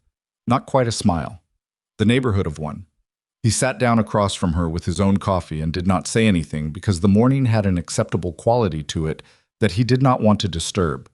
She ate. He drank his coffee. The kitchen light was the flat gray of an overcast morning, and the rain from yesterday had stopped and left the backyard looking damp and dark, and the old oak at the back fence was beginning to show the first faint suggestion of buds. I need to call the office today, she said. Do you want to do it at the table, or I'll do it in the living room. I need to be able to pace. She looked at him. I pace when I'm on difficult calls. I remember. She finished the eggs and most of the yogurt. He cleared the plates. She took her tea into the living room. He heard her on the phone, the particular tone of her work voice, which was different from her other voices, more measured, more structured, the voice she used when she was managing a situation and needed people to understand it was being managed. And he stayed in the kitchen and washed the dishes and listened to the rain come back. She was on the phone for 40 minutes. When she came back to the kitchen, she looked tired but less tense. 2 weeks out, she said. They're redistributing my cases. I'll work from here when I can, but no office. Does that work for you? It has to. She sat down again. I have a lot of feelings about it, but they're work feelings, and I'll deal with them separately. She wrapped her hands around the teacup. The follow-up with Dr. Fielding is Thursday, for the pregnancy. I know, it's in the paperwork. She looked at him. Do you want to come? He was careful with this one. He did not want to assume, did not want to plant a flag on something that was not his to claim yet. If you want me there, he said, it's your call. I'm asking what you want, Ethan, not what I want. What do you want? I want to be there, he said. Okay. She looked down at her tea. Then be there. They sat with that for a moment. I started a list, she said. Of what? Things. She said it carefully. Things that would need to be different. If we were going to try. She looked up at him. Not requirements. Not an ultimatum. Just, I've been carrying around a lot of things I've never actually said clearly. And I think a lot of the problem is that I didn't say them clearly and instead just hoped you would figure it out. And you didn't. And I resented you for not figuring out a thing I never actually told you. She shook her head slightly. That's not fair. That's not a fair way to run a marriage. What's on the list? He said. Therapy. Real therapy. Both of us separately and together. She said it without negotiation in her tone.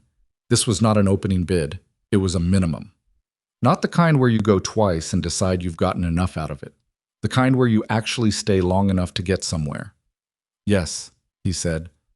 I'll find someone this week. She looked at him with the careful assessment she had been applying to everything he said since the hospital.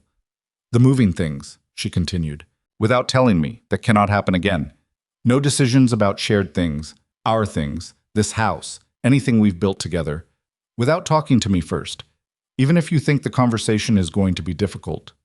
Yes. And the silence, she said, the going somewhere else thing. When you feel yourself doing it, retreating into wherever you go, I need you to name it. I don't need you to fix it in the moment. I just need you to say, I'm doing the thing, I know I'm doing the thing, so I'm not left trying to figure out if it's me.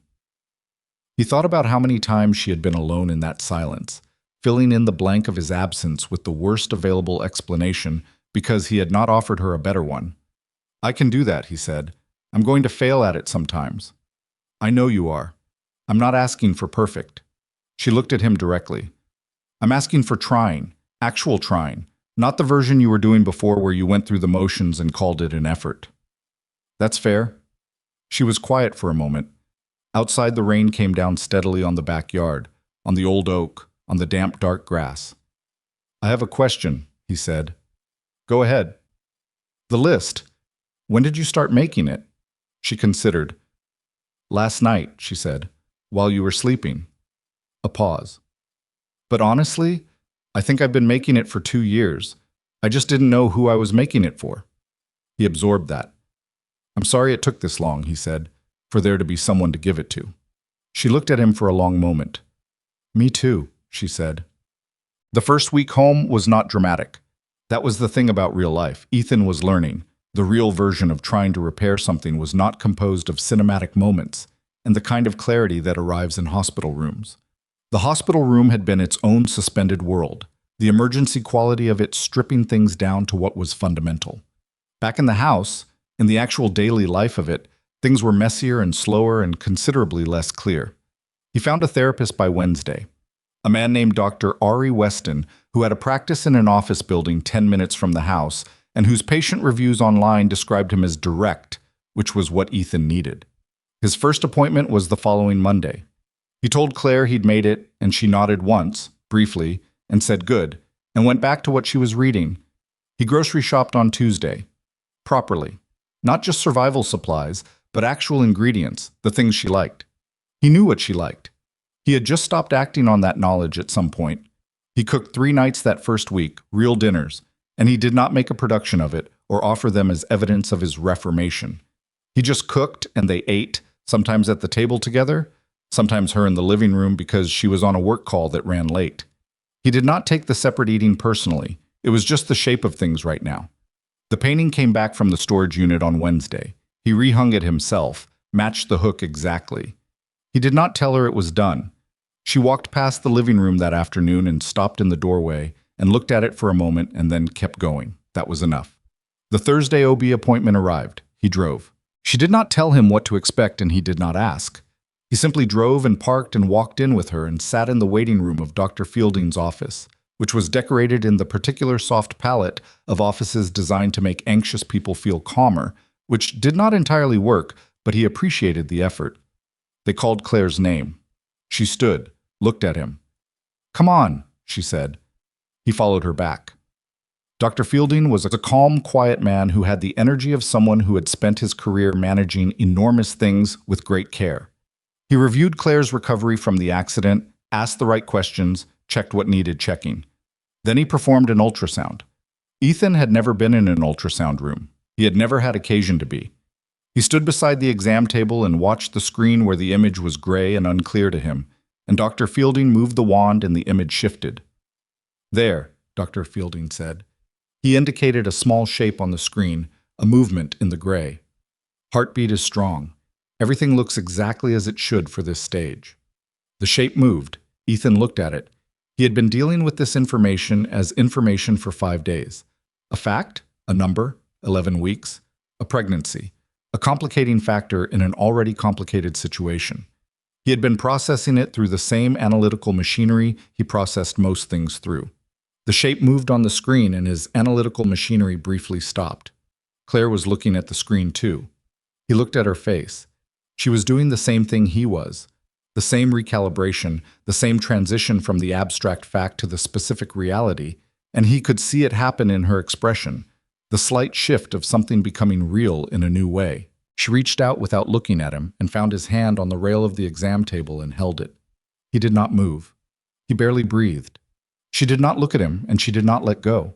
And Dr. Fielding kept talking about stages and measurements and things that were all perfectly appropriate and informative, and Ethan stood very still beside the table with his wife's hand in his and watched the shape on the screen that was 12 weeks old and had a strong heartbeat and existed because of one night in December when 2 people who had failed each other badly enough to end up in a courthouse had briefly remembered what they were before all of it. She let go when the appointment ended. She did not mention it in the car. He did not mention it either. Some things did not need to be converted into words right away. Some things needed to be left in the register they arrived in, just for a while. He drove them home through the March streets, the rain finally gone, the sky a pale and tentative blue. And when he pulled into the driveway, he sat for a moment after the engine went off. "Good appointment," he said. That was all. "Yes," she said. It was. She got out of the car and went inside. He sat in the driveway for a moment longer. The afternoon light fell across the gray siding and the white trim and the porch light that triggered too early. He pulled out his phone, looked up the contact number for the handyman who had done work on the house before. Found it. Texted. "Hey, this is Ethan Caldwell. Can you come take a look at a porch light sensor that needs adjustment?"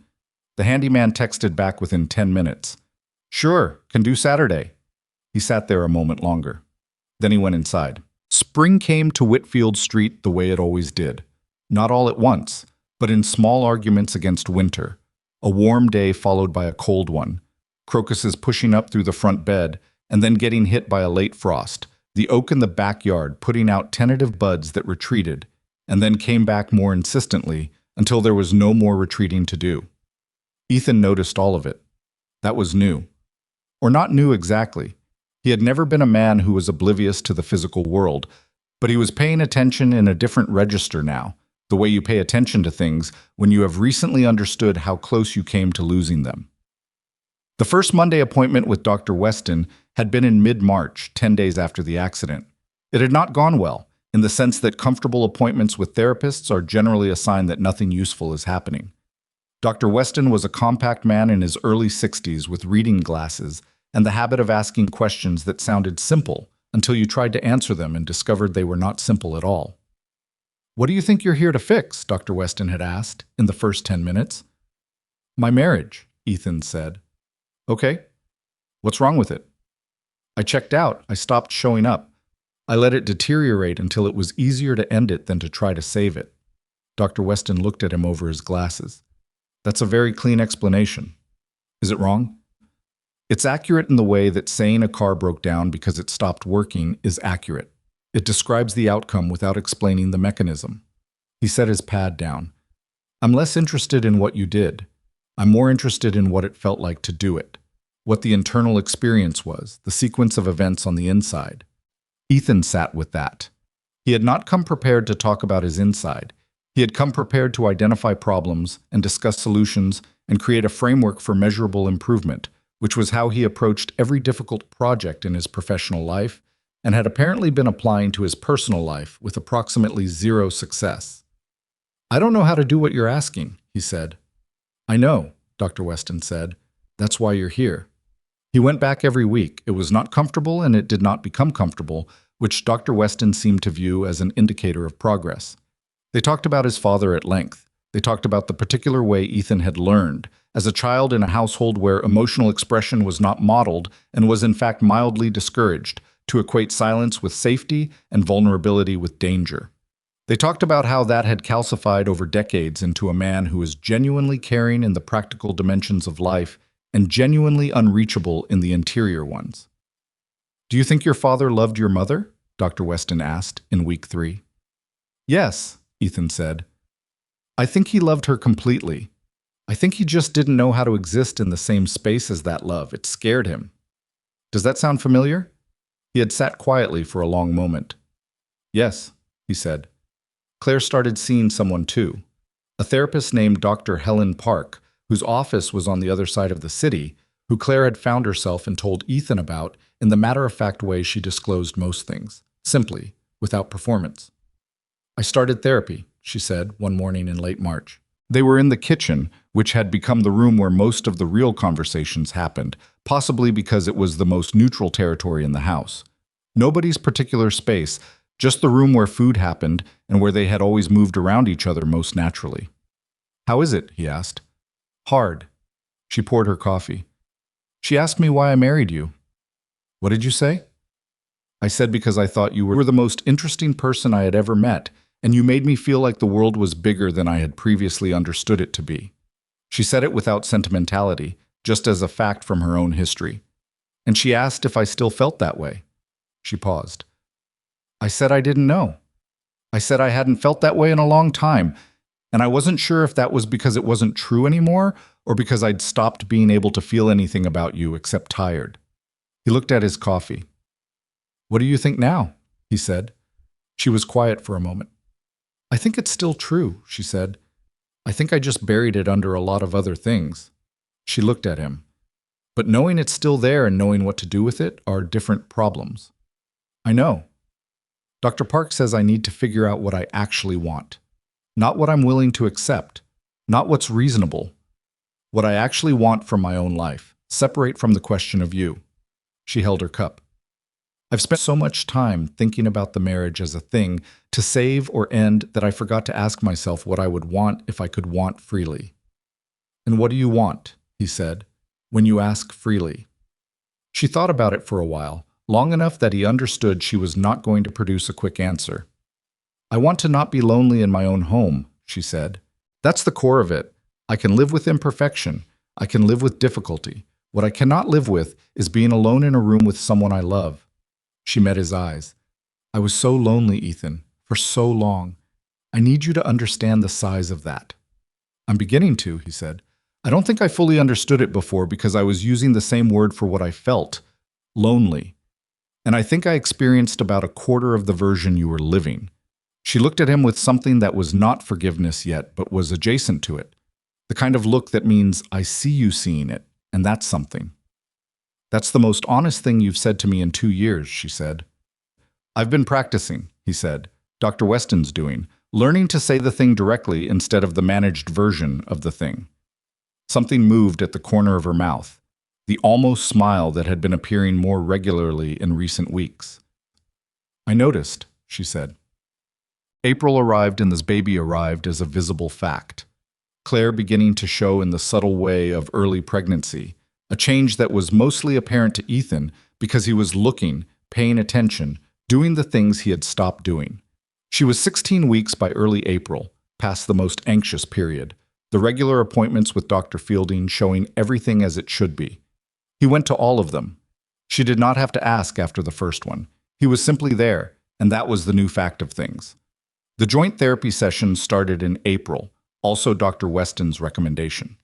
He had referred them to a colleague who specialized in couples work, a woman named Dr. Sandra Chu, no relation to his attorney, who had an office in a building near the park, and who conducted sessions with the kind of rigorous compassion that left both of them wrung out in the parking lot afterward. The first session, Dr. Chu had asked them each to describe the marriage from their own perspective. Claire went first. She described it accurately and without editorial. The early years, what had been good about them, the gradual erosion, her own role in the retreat, Ethan's disappearance, her loneliness, the end. Then it was Ethan's turn. He described it the same way, accurately, without protecting himself, without editing his portion of the damage to make it smaller or more forgivable. He described November, when he had decided. He described moving the things to the storage unit. He described December 3rd and what it had meant and what he had done with it the morning after. When he was done, Dr. Chu looked at Claire. "How does it feel," she said, "to hear him describe it?" Claire took a moment, like finally being seen by someone who was in the room the whole time, she said. The sessions continued every 2 weeks. They were not therapeutic in any cinematic sense. Nobody broke down and reached for each other across a box of tissues. Mostly they sat in chairs angled slightly toward each other and said things that were hard to say and listened to things that were hard to hear and occasionally disagreed about the shape of a shared memory, and Dr. Chu would ask a question and they would go somewhere else with it and leave an hour later with something to think about. It was work. It was slow, grinding, occasionally demoralizing work. There were evenings when Ethan drove home from the office and sat in the car in the driveway for 5 minutes before going in, because something was unresolved between them and walking back into it required preparation. There were mornings when Claire was short with him in a way that had an older history behind it than whatever had happened that morning, and he had to learn to recognize the difference between the thing in front of him and the accumulated weight of the 2 years before it. He failed at that regularly. He would respond to the surface of a conversation when she needed him to hear the depth of it.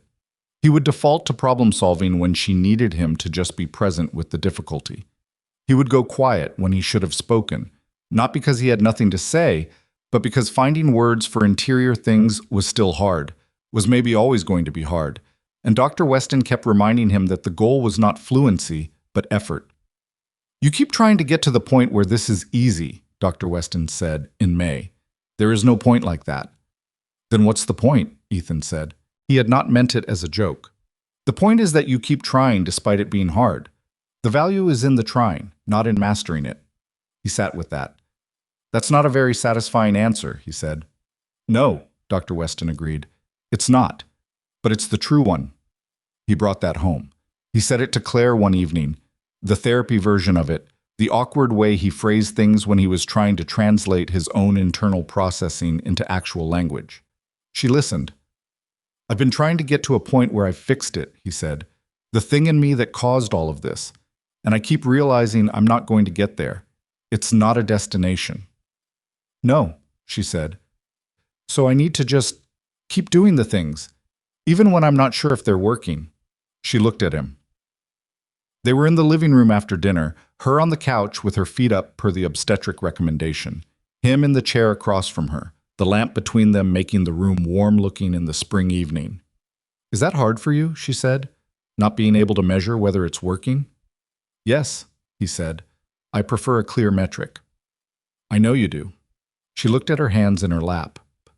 For what it's worth, I can tell you that it is working, not in the way you want it to work, not in some complete resolved way, but I can tell the difference between what you were doing before and what you're doing now. What's the difference? He said. She thought about it. Before you were present in the house and absent in the relationship, she said. Now you're present in both, imperfectly, sometimes badly, but actually present. She looked at him. I don't feel alone in this house anymore. That's the difference. He held that. Okay, he said.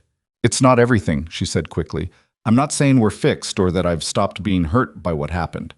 I still think about the filing. I still think about the storage unit, the painting, the fact that you were already leaving in November and I had no idea. Her voice was steady.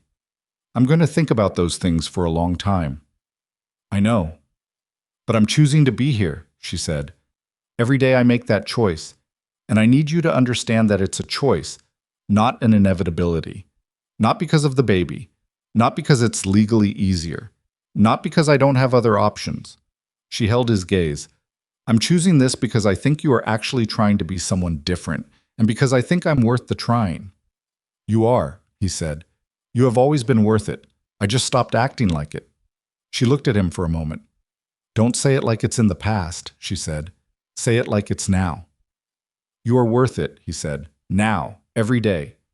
She held his gaze for another moment. Okay, she said. Good. Their son was born on a Tuesday in late September. The labor was long, 18 hours, which was not unusual for a first birth, but which was also genuinely difficult in the way that people who have not been through it tend to underestimate. Claire was not dramatic about pain, but she was honest about it, and the honesty was harder to witness than drama would have been. Ethan stayed beside her through all of it, holding her hand when she wanted it held and standing back when she needed space, learning in real time the specific language of what she needed and when, which was perhaps the most concentrated version of the thing Dr. Weston had been trying to teach him. Pay attention. Read what is actually in front of you, not the version you have constructed in your head. He was terrible at it for the first several hours. He said the wrong things twice. He tried to problem solve when there was no problem to solve, only discomfort to endure, and she told him with characteristic directness to stop trying to fix it and just be here. And he stopped trying to fix it and was just there. And it was better. Their son arrived at 4:17 in the afternoon, small and red-faced and furious about the transition from one world to another, which seemed completely understandable. They named him James. Not after anyone in particular. Claire had suggested it one evening in July, and Ethan had said yes immediately, and that had been that. No negotiation, no list of alternatives, just the right name, recognized immediately. Ethan held James for the first time about an hour after he was born, when everything had been checked and assessed, and the room had quieted to just the three of them and a nurse who moved quietly at the periphery. He held him the way the nurse showed him, supporting the head, the baby's weight distributed across his forearm, and stood at the window of the room where the September afternoon was doing something golden and unhurried outside. James looked at him, or looked in his direction, the unfocused gaze of a newborn, seeing light and shape and nothing specific yet. But his eyes were open, and his expression was the expression of someone making an initial assessment. Hi, Ethan said quietly. Not performing it, just saying it. Claire from the bed said, What does he look like from over there? Uncertain, Ethan said. He looks like he's reserving judgment. She made a sound that was the fullest laugh he had heard from her in years, exhausted and genuine and real. He brought James back and settled him carefully and sat in the chair beside the bed, and the afternoon light came through the window and fell across all three of them, And Ethan looked at the two of them and felt something so large and so without edges that he could not have named it precisely and did not try. Well, James's first year was not the cleaned-up version of new parenthood. It was sleep deprivation and small disagreements about the right way to do things, and the particular strain of two people navigating profound change while also trying to navigate each other. There were nights when they were both so tired that they spoke to each other in clipped sentences that had none of the warmth they were working toward, and everything of the survival mode they were operating in. There were nights when James cried for hours and nothing worked, and they sat in the rocking chair in the nursery, trading the baby back and forth, taking 20-minute shifts, not speaking, just enduring together. Those nights were their own kind of intimacy. Not romantic, not the intimacy of closeness and ease, but the intimacy of two people in the trenches of something genuinely hard, choosing not to disappear. Ethan did not disappear. That was the thing. Not that he became someone perfect, not that the therapy rewired him completely, not that he achieved some resolved and stable version of himself that never retreated and never went quiet at the wrong moment. He still did those things sometimes. He was still, in his deepest structural nature, a man who found interior access difficult and preferred the practical register of problems and solutions. But when he felt himself going somewhere else, the internal withdrawal, the retreat into managed distance, he named it.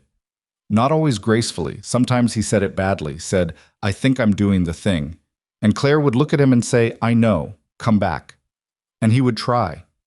That was the actual work, not the dramatic watershed moments, not the hospital room or the courthouse steps or the ultrasound screen. Those had been the catalysts, the sudden brutal clarity of almost losing something before you understood its value. The actual work was every unremarkable day after. On the morning of James's first birthday, Claire woke up before the baby, which was rare and notable enough that she lay in bed for a moment, simply registering it. Ethan was already awake beside her. He had been a lighter sleeper this whole year, attuned to the sounds from the monitor, the way he had never been attuned to anything before.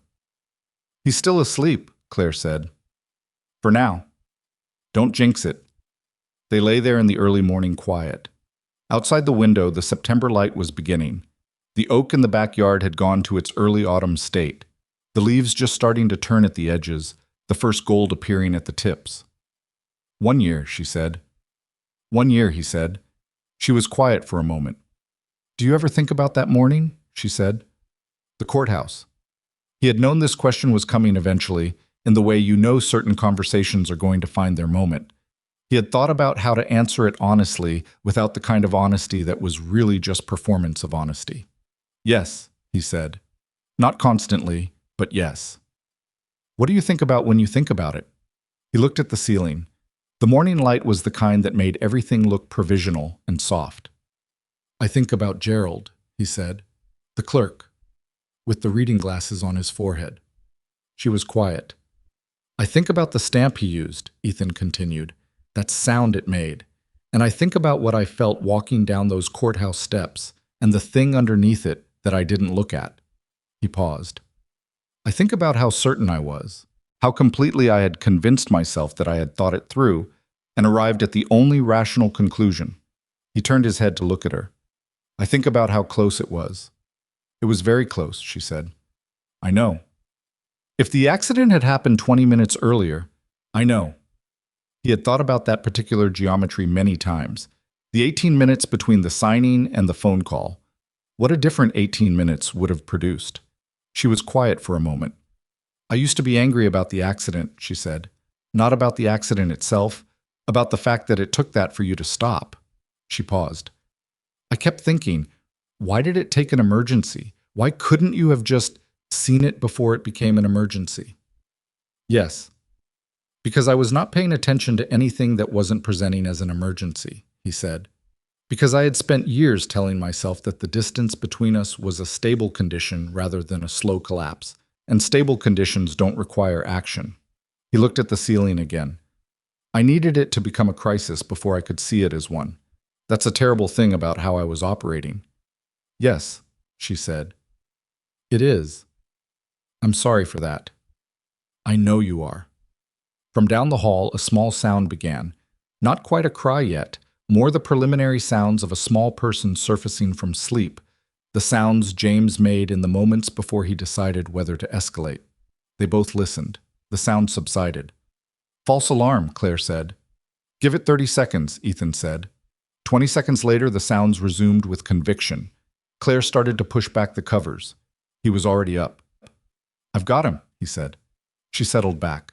He could hear her settling as he went down the hall to the nursery, to the room they had painted together in June, when Claire was 30 weeks pregnant and determined to finish it before she was too large to be useful, the two of them painting over a Saturday in clothes they didn't care about, arguing mildly about the color they had agreed on 3 weeks earlier, getting paint on the floor that Ethan had then spent an hour trying to fix. James was standing in the crib. He had learned to pull himself up in August and had not stopped using the skill since.